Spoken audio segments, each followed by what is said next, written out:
नमस्कार, मी ज्ञानेश्वरीज रेसिपीमध्ये सर्वांचं खूप खूप मनापासून स्वागत करते। आज आपण बघणार आहोत गृहिणींसाठी अत्यंत उपयुक्त अशा टिप्स। लाईट बिल कमी येण्यासाठी काय करायचं, त्यासोबतच हात न लावता भांडी कशी घासायची आणि प्लास्टिकच्या बाटल्यांचा पुनर्वापर। लॉंग टाइम साठी जर तुम्हाला चिंच साठवून ठेवायची असेल तर सोप्या सोप्या ट्रिक्स सांगितलेल्या आहेत। काही किचन टिप आहेत तर काही क्लिनिंगच्या आहेत।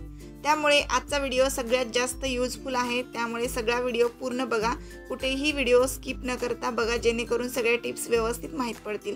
सुरुवातीला आपल्याला एक प्लास्टिकची बाटली घ्यायची आहे। तर ही बाटली आहे अशा प्रकारे सरसोच्या तेलाची, जी आधी स्वच्छ करून मी ठेवलेली होती एका व्हिडिओमध्ये। आणि तुमच्याकडे जर पाण्याची बॉटल असेल प्लास्टिकची तर ती सुद्धा घेऊ शकता। आपल्याला फक्त एक प्लास्टिक बॉटल घेऊन चाकू गरम करून घ्यायचा आणि अशी बाटली उभी कट करून घ्यायची आहे। या पद्धतीने बाटली जर तुम्हाला कट करायची असेल तर तुम्ही उभीच करायची आहे, जेणेकरून आतमध्ये चिंचेचे गोळे जे आहेत ते असे व्यवस्थित सहज जातात आणि यामध्ये साधारण 2-3 गोळे असे आरामात बसतात। उभे असे लांबट आकाराचे गोळे बनवायचे आणि हे गोळे एका विशिष्ट पद्धतीने बनवले जेणेकरून हे वर्षभर टिकून राहतात, खराब होत नाही। तर यासाठी आपण कुठला पदार्थ वापरलाय किंवा कसे हे गोळे बनवले आहेत ते नक्की बघा, पूर्ण व्हिडिओ बघा, मी पुढे सांगितलेला आहे। तर तुम्ही सुद्धा जर चिंच साठवून ठेवत असाल आणि चिंच खराब होत असेल तर या पद्धतीने साठवा आणि ह्या बाटलीला आपल्याला फ्रीजमध्ये ठेवायचं। किंवा जर तुम्हाला बाटली फ्रीजमध्ये ठेवायला जागा नसेल किंवा ठेवायची नसेल किंवा रूम टेम्परेचरला तुम्हाला जर चिंच साठवायची असेल तर एक वेगळी ट्रिक सांगते तुम्हाला।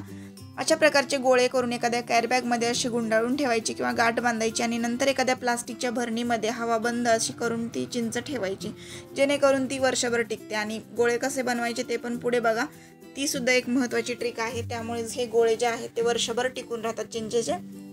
आता काय करायचे आपल्याला, जेव्हा आपली कुकरची रिंग असते ती थोडीशी खराब होते तेव्हा ती रिंग व्यवस्थित बसली जात नाही आणि आपला कुकरच्या शिट्ट्या व्यवस्थित होत नाही। कुकर लावला की मग नंतर साईडने पाणी वगैरे बाहेर येतं आणि मग लवकर यामध्ये डाळ असेल किंवा भात असेल काहीही शिजत नाही। तर ही ट्रिक आपल्याला खूप कामी येणार आहे। आपली रिंग घ्यायची आहे कुकरची, कुकर लावण्या अगोदर 10 मिनिटं फ्रीजरमध्ये ठेवायची आणि नंतर काढून घ्यायची, परत कुकर लावायचा। कधीही तुमच्या कुकरची रिंग खराब झाली असेल तर ही ट्रिक वापरून बघा, कधीही तुमचं कुकर जे आहे ते उतू जाणार नाहीये, तर व्यवस्थित ते होईल। पुढची आपली टिप आहे ती लाईट बिल कसं कमी करायचं। तर इथे तुम्ही बघू शकता आपल्या फ्रीजमध्ये अशा प्रकारचा बर्फ तयार होतो फ्रीजरमध्ये, आणि हा बर्फ तयार होतो कारण की ते पाणी थोडं थोडं साठलं जातं। जेव्हा आपण फ्रीज बंद करतो किंवा लाईट गेलेली असते तर त्या टायमिंगमध्ये काय होतं, पाणी साठलं जातं आणि पुन्हा लाईट आली की ते साठलेल्या पाण्याचा बर्फ तयार होतो। तर इथे बर्फ तयार होऊ नये म्हणून काय करायचं, एक प्लेट ठेवायची आणि अधूनमधून फ्रीज बंद करत राहायचं, म्हणजे बंद केलं की लाईट बिल सुद्धा सहज कमी होतं आणि जरी पाणी यामध्ये साठलं गेलं तरी या प्लेटमध्ये असा बर्फ तयार होतो। पुन्हा हा बर्फ तुम्ही दुसऱ्या दिवशी असं काढून घेऊ शकता। 2-4 दिवसानंतर ही प्लेट बाहेर काढली आणि रूम टेम्परेचरला ठेवली तर हा बर्फ लगेच वितळला जाईल आणि पुन्हा तुम्हाला तिथे प्लेट ठेवता येईल। या पद्धतीने तुम्ही लाईट वाचवू शकता, जेणेकरून आपल्या फ्रीजचं बिलही कमी येतं। अधूनमधून फ्रीज बंद ठेवायचं, कारण थंडीचे दिवस आहेत फार जास्त, आपण फ्रीज चालूच ठेवलं सारखं तर बिल जास्तच येतं। तर या सोप्या ट्रिकने तुम्ही सुद्धा तुमच्या फ्रीजचं लाईट बिल कमी करू शकता, फ्रीजमुळे येणार लाईट बिल। पुढची टिप आहे घरात पडलेल्या कापडी अशा पिशव्या। या पिशव्यांचा वापर घरामध्ये कुकर तुम्हाला ठेवायचं असेल तर त्यामध्ये व्यवस्थित पॅक करा आणि हँडलला व्यवस्थित एक रबर बँड लावून त्याला ठेवून द्या, नाहीतर हे अशा प्रकारचं कुकर जे आहे ते खराब होतं, बाहेरून धूळ होते, चिकटपणा बसतो त्यावरती आणि तो साफ करायला खूप जास्त अवघड जातो। पुढची सुद्धा आपली टिप आहे, ती सुद्धा खूप जास्त युजफुल आहे। जर भांडी साफ करण्यासाठी तुम्हाला हात लावायचाच नसेल तर एक सोपी आयडिया मी तुमच्यासोबत शेअर करणार आहे। हात न लावताच तुम्हाला भांडी साफ करता येतील यापुढे। तर ही कोणती आयडिया आहे, कोणती टिप आहे, गृहिणींसाठी उपयुक्त आहे नक्कीच। आणि नॉनस्टिकची भांडी साफ करायची असतील किंवा कुठलीही भांडी, रेग्युलर भांडी जरी साफ करायची असतील तर या ट्रिकने तुम्हाला करता येतील। आपल्याला काय करायचं, सुरुवातीला एक सोल्युशन बनवून घ्यायचे भांडे घासण्यासाठी, जे खूप जास्त छान आहे, इफेक्टिव्ह आहे। थोडंसं विम जेल घ्यायचं, पाव चमचा त्यामध्ये चिमूटभर सोडा खायचा टाकायचा आणि पाव चमचा खायचं मीठ टाकायचं आणि याचं मिश्रण असं तयार करून घ्यायचं। आता या मिश्रणाने भांडे घासली तर स्वच्छ लवकर होतात आणि आपल्या नॉर्मल लिक्विडपेक्षा जास्त स्ट्रॉंग आपण याला बनवलं आहे, कारण याच्यात खायचा सोडा पण टाकला आहे आणि मीठ पण टाकले। हवं तर तुमच्याकडे लिंबू असेल तर अर्धा लिंबाचा रस पण टाका, म्हणजे पटकन भांडी साफ होतात आणि हात लावायची तर गरजच नाही आहे। कारण आपण हात न लावता भांडी कशी साफ करायची ते बघतोय. आणि स्क्रबर सुद्धा वापरायची गरज नाहीये. स्क्रबर सुद्धा आपण घरीच बनवतोय. आपल्याला घ्यायची आहे संपलेली विम जेलची एखादी बाटली प्लास्टिकची आणि अशा पद्धतीने ती कट करून घ्यायची. बिस्लेरीची बाटली सुद्धा तुम्ही घेऊ शकता या ठिकाणी, पण इथे माझ्याकडे प्लास्टिकची आता विम जेलची बाटली पडलेली होती, मग मी त्याचा वापर केलेला आहे. अगदी टाकाऊपासून टिकाऊ आयडिया आहे आणि पैशांची बचत करणारी आयडिया आहे. हा स्क्रबर एकदा बनवला तर खराब सुद्धा होणार नाहीये. महागडे स्क्रबर असले बाजारात भरपूर मिळतात. अगदी 50 रुपयापर्यंत याची किंमत राहते किंवा जास्तही असू शकते. आणि त्या किमतीचे जर स्क्रबर आपण आणले तर ते जास्तीत जास्त दिवस टिकून राहतीलच की नाही याची काही गॅरंटी नसते. तर इथे बघू शकता वायरचं जर हे अशा प्रकारचं तुमच्याकडे एखादं स्क्रबर असेल आणि ते खराब झालं असेल, नॉनस्टिक भांड्यांसाठी स्पेशली आपण ह्या स्क्रबरचा वापर करतो. आणि मग या वायरच्या स्क्रबरचा अशा प्रकारे खराब झाल्यावर काहीच वापर नसतो म्हणून आपण याला फेकून देतो. तर हे बऱ्याच खराब झालेलं आहे, गुंतागुंत झाली आणि हे उकळलं गेलेलं आहे. याला काय करायचं, एका नेटच्या फॅब्रिकमध्ये असं ठेवायचं. नेटचे फॅब्रिक आपल्याकडे भरपूर असतात बघा. लहान मुलांचे ड्रेस असतील नेटचे तर ते तुम्ही घेऊ शकता, त्याचं फॅब्रिक थोडंसं कट करून. किंवा मग अशा प्रकारच्या बऱ्याचशा ड्रेसवरती स्लीव आलेल्या असतात तर त्या स्लीवचा वापर करू शकता. तर अशा पद्धतीने नेटचं नसेल किंवा साधंच असेल तरी सुद्धा कापड चालणार आहे. कोणतंही कापड घ्या, त्यामध्ये हे स्क्रबर असं ठेवून द्यायचे. जे खराब झालेलं स्क्रबर आहे आणि जे तुम्ही टाकाऊ म्हणून फेकून देणार असाल ना, त्या स्क्रबरचा असा वापर करून बघा एकदा. खूप छान असं हे स्क्रबर आपण तयार करतोय. आणि उरलेलं कापड असं गुंडाळून घ्यायचं आणि एका साईडला त्याला एक रबर बँड लावून टाकायचं. आणि हे विम जेलचं जे काही आपण कट करून घेतले ना, तर ते घेतलेलं आहे मी. अर्धी बाटली विम जेलची अर्ध्याच्या छोटीच घेतलेली आहे. म्हणजे बघू शकता एक टोपणाकडचा भाग अगदी थोडा कट केलाय, 2 इंच एवढा, 2 ते 2.5 इंच एवढा. आणि आता काय करायचंय, ही बाटली कट करताना चाकू गरम करून घ्यायचा आणि त्यानेच कट करायची. आता जिथून आपण रबर लावलं होतं आणि जे कापड उरलेलं होतं ते पूर्ण असं आतमधून बाहेर काढायचंय. जिथून टोपणाचा भाग आहे तिथून बाहेर हे कापड निघतं आणि व्यवस्थित ते काढता सुद्धा येतं. आणि काढलेलं कापड जे आहे बाहेर ते असं बाहेर पसरवून घ्यायचं थोडंसं आणि याला टोपण लावायचं. तर हे टोपण लावलं की अगदी टाईट बसतं, कारण यामध्ये एक फॅब्रिक आहे तर हे जास्त टाईट बसतं उलटं.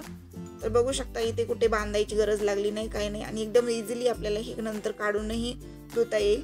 पण याला काढून धुवायची गरज नाहीये, लगेच हे वाळून जातं. यातलं पाणी सुद्धा नितळून जातं पूर्ण. याचं टोपण आहे ते तुम्ही असं काढू शकता किंवा नाही काढलं तरी चालेल, हाताला टोचणार नाही. त्यामुळे मी याचं टोपण होतं वरचं तर ते पण लावून टाकलेलं आहे. बघू शकता आता उरलेलं जे फॅब्रिक आहे थोडंसं ते कट करून घेते, जास्त नाही याला कट करायचं. असंही ठेवलं तरी हे खूप छान दिसते. आणि अशा प्रकारचे टूल तुम्ही बाजारामध्ये विकत घ्यायला गेलात तर खरंच खूप महाग मिळतात. आता या सोल्युशनमध्ये याला असं बुडवू शकता, हात लावायची गरज नाही, काही नाही. खूप छान असा टूल तयार झाला. याने तुम्ही रेग्युलर भांडी पण घासू शकता. रेग्युलर जसं स्क्रबर आपलं खराब होतं ना तसं हे स्क्रबर कधीच खराब होणार नाहीये.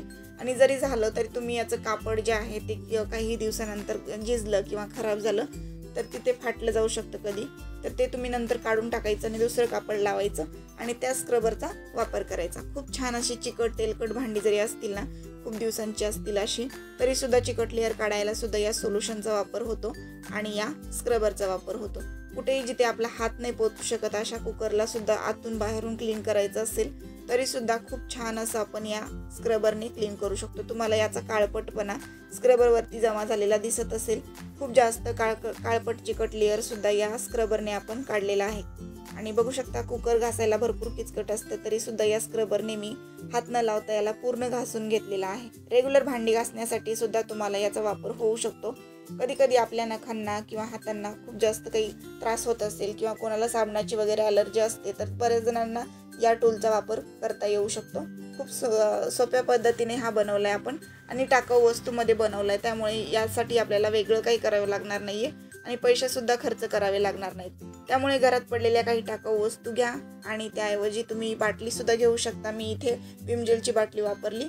आणि जर तुमच्याकडे असा एखादा टाकाऊ स्क्रबर नसेल तर यामध्ये आपल्याला काय ठेवायचं आहे, तर जुने जे काही तुमच्याकडे क्लॉथ असतात पडलेले घरामध्ये, म्हणजेच नेटचे कपडे असतात तर त्या कपड्यांचा वापर सुद्धा तुम्ही इथं करू शकता, जेणेकरून नेटमध्ये पाणी जास्त साठलं जात नाही, पटकन त्यातून पाणी निघून जातं. या पद्धतीने तुम्ही पण तुमच्याकडे असलेल्या कपड्यांचा वापर करून जुन्या आणि बाटलीचा वापर करून स्क्रबर बनवा. बघू शकता भांडे किती स्वच्छ निघतात याने. आणि यानेच मी घासून घेतले आणि स्वच्छ धुवून घेतलं, नंतर कोरड्या कपड्याने याला पुसून घेतले. या पद्धतीने नॉनस्टिकच्या भांड्यावरती क्रॅशेस सुद्धा उमटत नाही आणि रेग्युलर स्टीलची भांडी असतील तर ती सुद्धा साफ होतील। आणि या प्रकारे तुम्हाला रेग्युलरची स्टीलची प्लेन भांडी असतील किंवा मग अशा प्रकारची नॉनस्टिकची भांडी असतील तर यासाठी दोन्हीसाठी या टूलचा वापर करता येईल। आणि हा टूल आवडला की नाही मला सांगा कमेंटमध्ये। चिंच वर्षभरासाठी कशी साठवायची ते मी पुढे सांगणार आहे तुम्हाला, त्यामुळे व्हिडिओ आत्ताच स्किप करू नका, पूर्ण बघा। तर या प्रकारे खूप जास्त चमकत आहे आता हे कुकर आणि जास्तीत जास्त आपण याला छान असं स्वच्छ करून घेतलेलं आहे।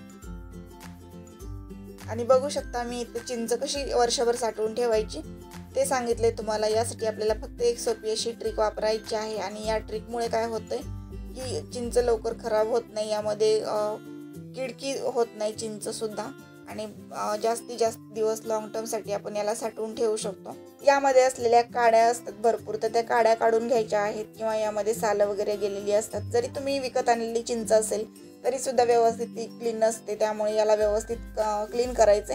यामध्ये असलेल्या जे काही चिंचोके असतात ना, तर ते बिया असतात यामधल्या चिंचोके, तर ते तसेच ठेवले तरी चालतील आणि जेव्हा आपल्याला हवं तेव्हा त्यातले काढून घेऊ शकतो आपण। तर या प्रकारे मी यातले जे काड्या होत्या आणि काही सालं होती तर ती पूर्ण काढून घेतलेली आहेत, जेणेकरून आपली क्लीन राहील चिंच सुद्धा आणि जास्त दिवस टिकेल सुद्धा। तुम्ही माझा हा व्हिडिओ कुठल्या गावातून आणि कुठल्या शहरातून बघताय हे मला कमेंट बॉक्स मध्ये नक्की सांगा, जेणेकरून मला हे कळतं की माझा व्हिडिओ कुठल्या भागामध्ये पोहोचलेला आहे ते। आणि इथे बघू शकता चिंच ठेवताना काय करायचंय की ही चिंच स्वच्छ करून घ्यायची आहे ताटामध्ये आणि त्यानंतर यामध्ये एक मोठा चमचा मीठ टाकायचा आहे आणि बघू शकता 1 ते 1.5 चमचा मीठ टाकल्यानंतर पूर्ण चिंचेला असं ते हाताने हलक्या हाताने लावून घ्यायचं आहे। तर प्रत्येक चिंचेला मीठ हे व्यवस्थित लागलं पाहिजे आणि मिठामुळे काय होतं याचा गोळा छान असा बनला जातो। आतमध्ये मीठ असल्यामुळे कुठलीच वस्तू पटकन खराब होत नाही। तुम्ही बघू शकता या प्रकारे चिंचेचा गोळा आपण व्यवस्थित असा गोल गोल बनवलेला आहे, शिवाय तो दाबून बनवायचा आहे। यामध्ये हवा थोडीशीही राहायला नको, म्हणजे असा व्यवस्थित हलक्या हाताने हा गोळा अजिबात बनवायचा नाहीये, तर अगदी व्यवस्थित हा दाबून बनवायचा। आणि या प्रकारे यामध्ये मीठ असल्यामुळे ही चिंच खराब होण्याची शक्यता राहत नाही। तर इथे मी 2 गोळे बनवून घेतलेले आहेत आणि थोडीशी चिंच जी बाकी आहे तर ती मला आता लागणार आहे म्हणून मी साईडला ठेवली। बघू शकता हे शिल्लक राहिलेलं मीठ देखील चाळणीने चाळून आपण वापरात आणू शकतो। या पद्धतीने चिंचेचे गोळे करायचे आहे जेणेकरून ते खराबही होत नाही आणि सांगितलेल्या पद्धतीने ठेवू शकता तुम्ही। रूम टेम्परेचरला ठेवायचे असतील तर रूम टेम्परेचरला सुद्धा हे गोळे जसेच्या तसे टिकून राहतात अगदी वर्षभरासाठी सुद्धा। फक्त प्लास्टिक बर्नीमध्ये ठेवताना अगोदर एखादी कॅरीबॅग वापरा आणि नंतर ती प्लास्टिक बर्नीमध्ये ठेवा, म्हणजे हवाही जाणार नाही, त्याचा एअरटाईट असं झाकण असलं पाहिजे। आजचा व्हिडिओ तुम्हाला आवडला की नाही मला कमेंटमध्ये सांगा, कुठली टिप जास्त आवडली ते पण सांगा। पूर्ण व्हिडिओ पाहिल्याबद्दल सर्वांचे मनापासून धन्यवाद।